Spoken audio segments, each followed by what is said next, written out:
مبارکہ میں سورہ یاسین کے بہت فضائل وارد ہوئے ہیں. ان میں سے ایک فضیلت یہ ہے کہ اگر کوئی بندہ آخری لمحات میں ہو اور اس کے قریب سورہ یاسین شریف کو پڑھا جائے تو اللہ تعالیٰ اس بندے کے لیے روح نکلنے میں آسانی فرما دیتے ہیں. حدیث مبارکہ میں کوئی بندہ اگر رات کے وقت سورہ یاسین کو پڑھے گا اللہ تعالیٰ اس حال میں اٹھائیں گے کہ گناہوں سے اس کی مغفرت ہو چکی ہوگی. اور اگر کوئی بندہ دن میں سورہ یاسین کو شروع میں پڑھ لے گا اللہ تعالیٰ پورے دن کے کاموں میں اس بندے کی مدد فرمائیں گے، آسانی ہو جائے گی.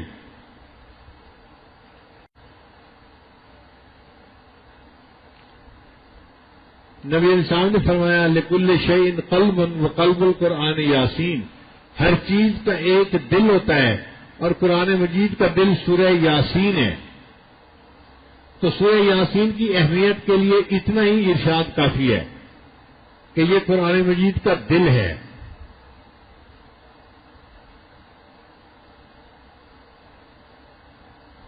ایک حدیث مبارکہ میں یہ بھی ہے کہ اللہ تعالیٰ جنت میں جنتیوں کے سامنے قرآن مجید کی تلاوت فرمائیں گے.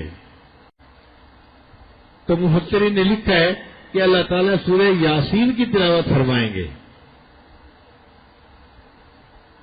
اور ایک حدیث مبارکہ میں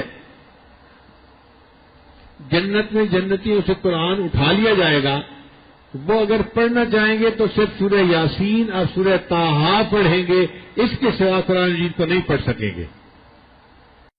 تو قرآن مجید کی اس صورت کا یہ بھی اعزاز ہے کہ جنت میں بھی جنتی پڑھنا چاہیں گے تو وہ سورہ یاسین کو پڑھ سکیں گے.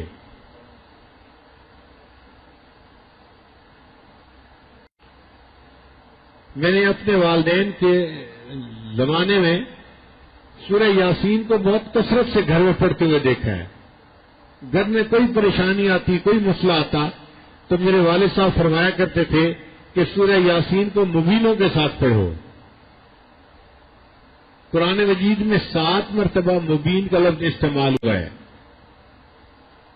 شروع سے پڑھنا شروع کریں، پہلے لفظ مبین تک پڑھیں، پھر شروع کریں، پھر دوسرے مبین لفظ تک، پھر تیسری مرتبہ شروع کریں، پھر تیسرے مبین لفظ تک، پھر چوتھا، پھر پانچواں، 7 اس طرح کر کے پڑھیں اور پھر دعا مانگیں.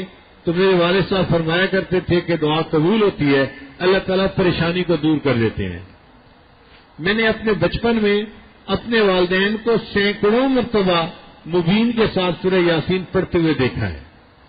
پھر جب بڑے ہوئے تو حضرت مرشد عالم رحمۃ اللہ کے پاس حاضری ہوئی تو حضرت مرشد عالم رحمۃ اللہ بھی جب کبھی کوئی پریشانی آ جاتی تھی تو سورہ یاسین کو مبین کے ساتھ پڑھنے کا حکم فرماتے تھے. تو جو عمل والدین میں نے زندگی میں دیکھا تھا بچپن میں، اس کو جوانی میں اپنے شیخ کی زندگی میں بھی دیکھا. تو مشائخ کے یہاں یہ معمول رہا ہے، بہت سارے لوگ پریشانیوں کا شکار ہوتے ہیں اور پھر عملیات والوں کے پیچھے بھاگتے ہیں. عملیات والوں کے پیچھے جانے کی ضرورت نہیں. زندگی کی پریشانی کے لیے سورہ یاسین کو مبین کے ساتھ پڑھ لیا جائے تو کفایت کرتا ہے. بعض لوگ مل کے 40 مرتبہ سورہ یاسین پڑھ لیتے ہیں تو اللہ تعالیٰ اس کی وجہ سے بھی دعاؤں کو قبول فرما لیتے ہیں. ہم نے رائے گنج میں بھی یہ عمل دیکھا. کئی مرتبہ جماعت کے اکابر کہتے تھے کہ جی حالات اچھے نہیں، پریشانی آ گئی تو سب لوگ 40 مرتبہ سورہ یاسین شریف پڑھ لیں. تو 40 مرتبہ سورہ یاسین شریف پڑھ کے دعا مانگی جاتی تھی، اللہ تعالیٰ دعا قبول فرما لیتے تھے، حالات ٹھیک ہو جاتے تھے. تو یہ بزرگوں میں بہت کثرت کے ساتھ عمل ہے.